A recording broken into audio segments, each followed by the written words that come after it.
Oke, bismillah ya. Baik, ada lagi istilah lain.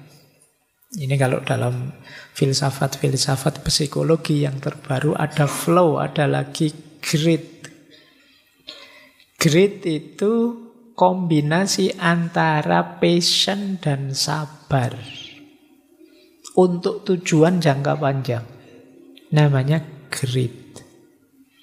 Grit itu tidak sekedar kerja keras, tapi usaha yang panjang. Kalian bisa menyetarakan istilah grit ini dengan istiqomah. Dilakukan secara kontinu terus, menerus, sampai mencapai hasil yang luar biasa. Kalau passion ketemu grit, kalian akan menemukan hasil yang luar biasa untuk hidupmu. Nanti ada bukunya sendiri, silakan dicari ya. Angela Duckworth dan Lauren S. Criswickler Quinn. Ini yang punya teori ya. Jadi saya jelaskan ringkas saja, yang ingin tahu silakan dibaca buku-bukunya. Jadi paling tidak kita sekarang tahu ada istilah grit, ada istilah flow. Flow bisa kita sebut puncaknya kesadaran melalui passion. Kalau grit ini ketangguhan, ketabahan dalam mengikuti passion. Baik, kita lanjutkan. Ini waktunya kurang 30 menit. Sekarang coba kita cek ya. Ada kalanya kita menghidupkan passion secara negatif. Hati-hati, senang yo senang, minat yo minat, antusias yo antusias, tapi jangan dijalankan secara negatif. Kalau ini caranya, kalau isinya tetap tidak boleh yang negatif. Tapi kadang-kadang hal baik kita jalankan secara negatif, hasilnya juga nanti jadi negatif. Kayak tadi loh contohnya, padahal passionnya sudah luar biasa membaca, tapi begitu kita menjalankannya keliru, yo hasilnya negatif.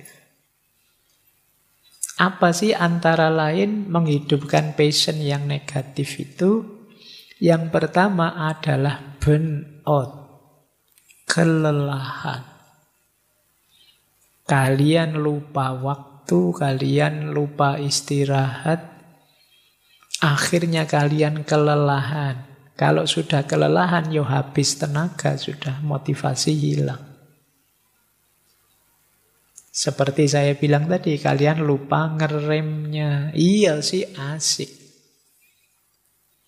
Tapi kalau sudah habis energimu, yo efeknya malah negatif. Asik main game, akhirnya matanya sakit, badannya sakit semua, energinya habis. Kan ada itu beberapa cerita yang saking asiknya sampai habis energi, kayak lampu yang kehabisan minyak, akhirnya sampai ada yang meninggal. Itu kan cerita-cerita. Itu namanya burnout. Iya hobi, tapi juga jangan segitunya. Saya ingat peribahasa Jawa itu yang sebenarnya menarik peribahasa ini. Ngono ya ngono, ning ojo ngono. Begitu ya begitu, tapi jangan begitulah. Itu kan menarik ya. Iya saya tahu kamu senang, saya tahu passionmu, tapi ya ndak gitu-gitu amat. Saya tahu kamu cinta, tapi kan ya ndak sampai segitunya. Ngono ya ngono, ning ya ojo ngono. Oke. Nah, ini salah satu efek ngono ya ngono ning aja ngono tadi, kita ngawur sih akhirnya habis energinya. Yang kedua, mari kita ingat lagi bahwa hidup kita itu multidimensi, tidak hanya yang kita passioni saja. Tanggung jawab kita mungkin ada hal-hal lain di luar itu. Maka jangan mengabaikan tanggung jawab. Kok kita menjalani passion kita tapi melupakan tanggung jawab yang lain, yaitu masalah sudah. Salah kita secara negatif.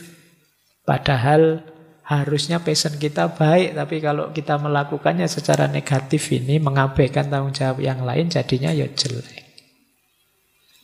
Atau menghancurkan hubungan. Gara-gara passion kita, terus sahabat kita bubar semua, tidak senang dengan kita. Putus hubungan dengan banyak orang, ini negatif. Lupa kalau punya istri, punya anak. Main game, terus tidak kerja-kerja, bubar keluarganya. Jadi ini namanya ya passion. Manusiawi orang punya passion, tapi kalau secara negatif menghidupkannya ya negatif. Atau mengambil resiko yang tidak sehat. Itu di situ saya contohkan olahraga. Atlet ya memang hobinya mungkin passionnya olahraga. Tapi ya tidak sampai menyiksa diri segitunya, sampai cedera, sampai sakit, tidak begitulah. Itu namanya lupa diri. Jadi jangan ngambil resiko yang tidak sehat. Jangan ngambil resiko yang berbahaya. Jadi, baik. Loh, memang hobi saya, passion saya begini Pak. Naik gunung tidak bawa apa-apa, pakai kaos oblong saja. Ya enggak, ya jangan begitu. Itu namanya tidak sehat. Meskipun passion, ya kalau membahayakan, ya janganlah. Jangan nanti kamu, saya kalau naik motor, ya tidak pakai helm gini Pak. Kenapa? Passion saya sudah itu Pak. Ya janganlah. Ya kalau tidak pakai helm, ya naik motornya di halaman rumah saja, tidak usah keluar. Baik, jangan juga passionmu melahirkan karakter negatif. Mentang-mentang passion, terus kamu jalani, kamu sukses, terus sombong. Ini namanya passion melahirkan karakter negatif. Mentang-mentang passion, kamu jalani, masih belum sukses sih, terus kamu jadinya minder. Ini jadi passionmu, jadi sumbernya karakter negatif. Kamu malah mencela orang lain. Mentang-mentang motormu apalah, Vario apa Beat gitu. Nanti motor yang lain kamu celah semua. Alah, motor apa itu? Yang jos itu ya Beat inilah misalnya. Itu namanya merusak moralmu ternyata. Passionmu terhadap motormu merusak moralmu sehingga kamu mencela yang lain. Nah ini kamu menghidupkannya secara negatif namanya. Atau keterikatan berlebihan. Keterikatan berlebihan itu kamu anggap passion adalah segalanya. Kalau passionmu tadi sepak bola, ya sepak bola adalah segalanya. Begitu sepak bola kalah, duniaku hancur, gelap kiamat ini rasanya. Ya itu ya enggak sampai segitulah. Biasa saja. Jadi kita melihatnya juga biasa saja. Jangan terlalu dalam, jangan terlalu terikat. Passion itu bisa saja sekarang passion kita apa, karena terhalang kita ganti passion, ya mungkin saja kok. Bisa dilatih seperti saya bilang tadi. Baik, kita ingat-ingat ya, jadi teman-teman jangan dihidupkan seperti ini, passionmu. Manusiawi saja kalian punya passion, punya kecenderungan jiwa, tapi hati-hati menghidupkannya. Baik, filsafatan sebentar ya, mumpung masih ada waktu. Nanti ada yang tanya, ini ngaji filsafatnya di mana? Ya sejak tadi sudah filsafat. Sekarang kita singgung sedikit tokoh-tokoh filsafatnya ya. Perspektif filosofis terhadap passion. Ada beberapa filosof yang bilang passion itu tetap harus dikendalikan oleh akal, rasio. Yang punya pandangan seperti ini misalnya Plato dan Immanuel Kant. Karena passion ini banyak berhubungan dengan emosi, kadang-kadang kita lepas kendali, mentang-mentang seneng, mentang-mentang cenderung. Maka menurut Plato dan Immanuel Kant yang mengendalikan harus tetap akal. Kalau tidak, bisa saja passion tadi blunder malah jadi sumber bencana untuk hidup kita. Nah, ini pandangan Plato dan Immanuel Kant. Ada lagi pandangannya Nietzsche. Kalau menurut Nietzsche, passion itu berguna untuk vitalitas hidup. Tidak apa-apa kalian punya passion apa saja, hidupkan itu dan itulah dirimu. Banyak orang yang menipu dirinya karena alasan idealisme, kepercayaan, dan lain sebagainya kalau menurut Nietzsche. Dia mengorbankan nilai keinginan termasuk passionnya demi nilai dan keinginan orang lain. Ini yang oleh Nietzsche nanti disebut mentalitas budak. Kita harus jadi tuan untuk diri kita sendiri. Jangan takut kalau kamu punya passion apa, hidupkan itu. Jalani itu. Jadi manusia yang otentik sesuai keinginanmu. Nah, ini Nietzsche. Ada lagi David Hume. Kalau tadi Plato dan Immanuel Kant fokus, akalnya harus tetap jalan loh ya. Kalau David Hume lebih melihat kebalikannya. Kata David Hume terbalik, sebenarnya akal kita itu yang dilakukan hanya melayani passion. Akal kita itu tukang stempel, dia menjustifikasi yang memang kita cenderungi. Kalau kita suka sesuatu atau tidak suka sesuatu, ya akal kita akan hadir mendukung kita dengan kekuatan, dengan argumennya. Jadi kadang-kadang hal yang buruk sekalipun, kalau itu kita lakukan kemudian misalnya banyak orang mencela kita, menuduh kita, itu akal bisa hadir untuk membela kita. Pokoknya akal itu melayani apa mau kita. Kuncinya di passion. Makanya kata Imam Ghazali, kuncinya itu di kolab, di hati. Passion itu kan menghuni di situ. Dia yang jadi kecenderungan jiwa kita. Akal kita jadi pasukannya. Kalau orientasi kita baik, ya akal kita akan membela kebaikan. Tapi kalau passion kita untuk hal-hal yang buruk, ya akal kita akan membela keburukan. Kadang-kadang sudah jelas salah pun masih cari alasan. Kadang alasannya ya, ala pak manusia wajar lah, salah dikit-dikit. Manusia itu kan memang tempatnya salah dan alpa. Ini pinter-pinter ya akalmu. Selalu nyari alasan. Begitu disalahkan, kamu salah begitu. Alah pak, ini salah kecil saja. Itu loh banyak salah-salah yang ingin besar. Itu alasan sudah akal kita. Nah kalau itu David Hume. Terserah kamu setuju yang mana. Akal mengendalikan passion atau akal yang hanya melayani passion. Ini bisa didiskusikan. Kemudian ada yang Paul Sartre. Kalau menurut Sartre, passion itu pilihan hidup. Jadi pilihan hidup kita, silahkan saja kalian mau passionmu apa. Disitulah kita merasa hidup kita bermakna. Tapi kadang-kadang ada orang yang gara-gara passionnya terus jatuh pada bad faith. Bad faith itu kalau dalam pikirannya Sartre, ya ketika orang menggadaikan kebebasannya, ketika orang menyerahkan kebebasannya pada orang lain. Itu istilahnya bad faith. Pak, passion saya itu, Pak, patuh pada orang-orang yang saya ikuti, saya percayai, saya kagumi. Ini kalau versinya Sartre ini kayak bad faith. Passionmu tidak pas, passionmu menghancurkan kebebasanmu. Kamu punya kepercayaan yang jelek, yang keliru. Nah, passion juga ternyata bisa positif, bisa negatif. Kalau pas ya positif, kalau tidak pas ya negatif.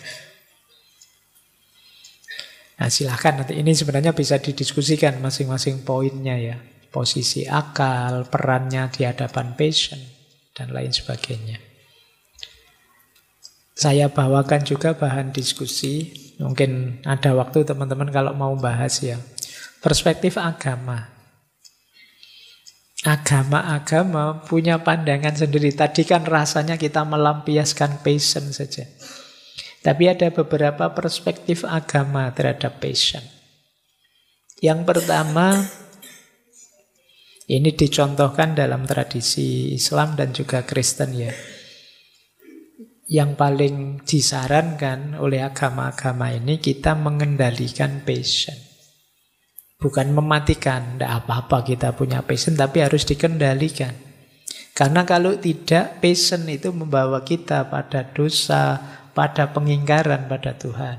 Jadi ada perspektif pengendalian diri. Kemudian ada juga perspektif agama yang menganggap passion itu bisa jadi jalan menuju kebajikan atau jalan menuju pencerahan. Misalnya dalam Buddhisme. Dalam Buddhisme itu passion harus kita kendalikan. Kalau passion tidak terkendali, pasti jadi sumber penderitaan. Kalau passion bisa kita kelola, dia akan bisa jadi sumber pencerahan. Nah, ini ternyata bisa juga passion jadi tergantung kita menggunakannya. Mau jadi sumber penderitaan atau sumber pencerahan.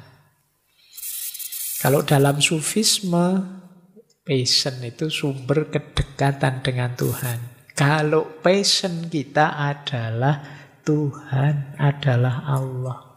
Jadi kalau ditanya passionmu apa? Allah, Pak. Ya, keren ya.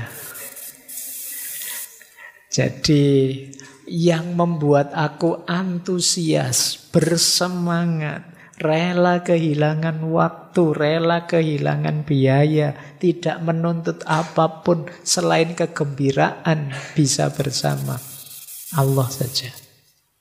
Oh, kalau passionmu isinya Allah, maka passion itu jadi jalan kedekatan kita kepada Allah. Pak, bisa enggak Pak saya ngambil yang itu saja? Bisa, kalau kalian serius.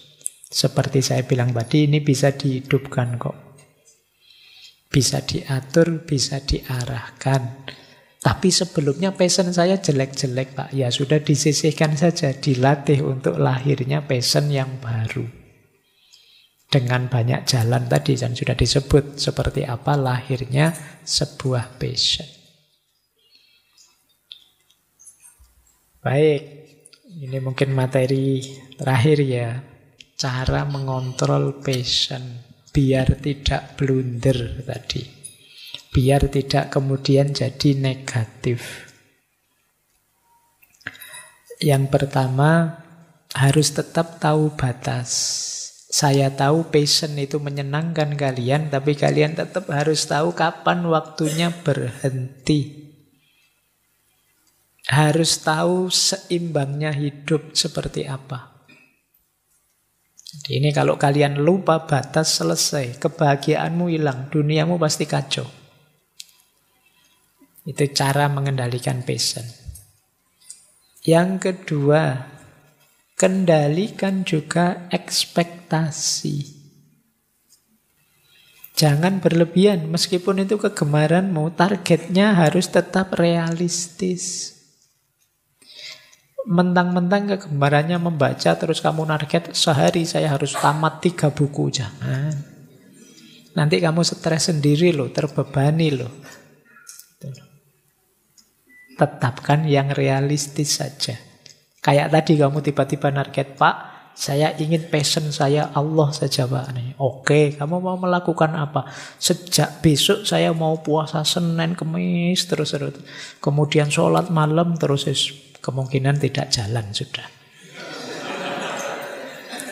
Targetmu berlebihan, tidak realistis. Wong kamu kadang sholat 5 waktu ada yang bolong kok.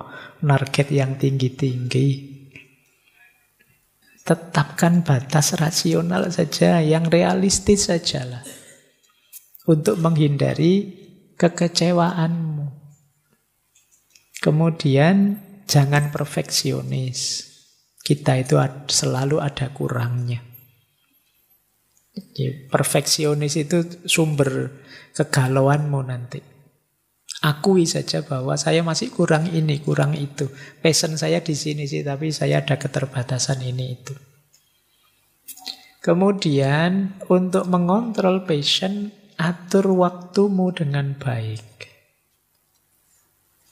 Tidak ngelarang kok kalau kamu punya passion dengan game misalnya, tapi ya diatur waktunya, dibuat jadwal. Berapa jam mainnya? Kemudian bikin prioritas-prioritas. Jadi jangan semua diposisikan sama. Pasti dalam hidup kita itu ada yang lebih utama, ada yang biasa-biasa, ada yang kalau bisa jangan dilakukan dan sebagainya. Itu di prioritas. Akan lebih sehat untuk menata passion kita. Kemudian perhatikan emosi. Selalu mari kita hindari emosi yang negatif. Sombong, merasa besar, atau merasa terlalu kecil, minder, dan lain sebagainya. Ayo stay, kita jaga emosi kita tetap positif. Sekaligus kita membuka diri menerima kalau gagal ya biasa saja orang itu gagal. Bangkit lagi, berjuang lagi, gitu saja. Jadi mari latihan untuk hidup lebih stabil. Ini kalau mengelola emosi ini nanti kembali ke pelajarannya tokoh-tokoh stoik yang dulu pernah kita bahas. Kemudian ambil waktu untuk berhenti sebentar, dievaluasi. Kadang-kadang passion kita itu karena passion terus kita jalani terus seperti itu terus, siapa tahu situasinya sudah berubah. Siapa tahu kemarin kita keliru. Maka ayo ngambil waktu mungkin untuk istirahat plus refleksi. Karena tanpa ada evaluasi dan refleksi kita tidak tahu grafiknya itu naik apa turun. Kita tidak tahu kita sudah benar atau ada yang meleset. Terus, ngontrol passion lagi, mari kita hindari ketergantungan berlebihan pada satu passion. Kita tidak tahu yang terjadi besok itu apa. Kalau hobi kita hanya satu dan satu-satunya itu, kalau tiba-tiba dunia ganti berubah gimana? Pak, pokoknya passion saya gadget titik. Tidak mungkin saya bisa hidup tanpa gadget. Loh kalau besok tiba-tiba dunianya kena megatrust. Terus listrik mati, sinyal mati, gimana kalian bisa hidup kalau kebisaanmu hanya itu yang kamu sukai? Maka penting kalian, kalau bahasa di situ, diversifikasi minat. Coba explore lagi, mungkin ada banyak hal lain yang menarik yang kamu belum tahu. Jangan dikira asik itu hanya gadget saja. Jangan dikira nyaman itu hanya yang kamu rasakan selama ini. Banyak kok hal nyaman yang lain, banyak hal asik yang lain. Coba kamu explore. Biar kamu tidak terikat di situ saja, tidak stuck di situ saja. Kemudian tentu saja terbuka terhadap kritik dan masukan. Seperti saya bilang tadi, kita tidak sempurna. Selalu ada yang kurang, selalu ada yang meleset. Bahkan banyak hal yang kita tidak sadar ternyata itu keliru, tidak pas. Masukan dari orang lain jadi penting. Carilah feedback, tapi feedback yang konstruktif. Jadi mari kita jadi orang yang terbuka. Karena kalau kita tidak terbuka, kita tidak bisa tambah baik, tambah baik, tambah baik. Itu kan yang kita idealkan dalam hidup. Jadi inilah cara mengontrol passion. Karena kebanyakan kita biasanya kalau sudah passion, sudah tidak bisa dikontrol. Kita ingin enak terus, kita ingin nyaman terus sesuai passion kita. Padahal segala sesuatu yang berlebihan tidak terkontrol itu bisa membahayakan diri kita. Mungkin secara mental, mungkin secara psikologis, bisa juga secara spiritual. Makanya penting segala sesuatu terkontrol. Ya jangan dimatikan, Karena itu manusia dan manusiawi, tapi juga jangan dibiarkan berlebihan. Baik, terakhir ini pesan untuk teman-teman ngaji filsafat ini dari Anthony G. D'Angelo. Develop a passion for learning. If you do, you will never cease to grow. Jadi, kembangkanlah passion untuk belajar. Jadi senang belajar. Seperti Einstein tadi. Passion saya adalah ingin tahu. Ya, kalian coba, passionmu adalah belajar. If you do, kalau kalian melakukan ini, maka kalian tidak akan berhenti tumbuh. Kalian akan terus berkembang, tambah baik, tambah besar, tambah luar biasa. Jadi, belajar semoga tidak hanya beban, tidak hanya kewajiban, tidak sekedar kebutuhan hidup, tapi juga passionmu. Kalau belajar itu passionmu, maka hidupmu akan tambah berkembang, tambah baik, tambah baik. Karena kuncinya pertumbuhan tentu saja adalah ilmu. Kunci perkembanganmu ya meningkatnya kualitas dirimu, yang itu diawali dari ilmu. Ilmu itu kita peroleh tentu saja melalui belajar. Kalau learning sudah jadi passion, belajar itu akan jadi aktivitas yang menyenangkan, apapun situasinya. Oke, saya akhiri sekian. Kurang lebihnya mohon maaf. Wallahul muwafiq, wallahu a'lam bissawab. Wassalamualaikum warahmatullahi wabarakatuh.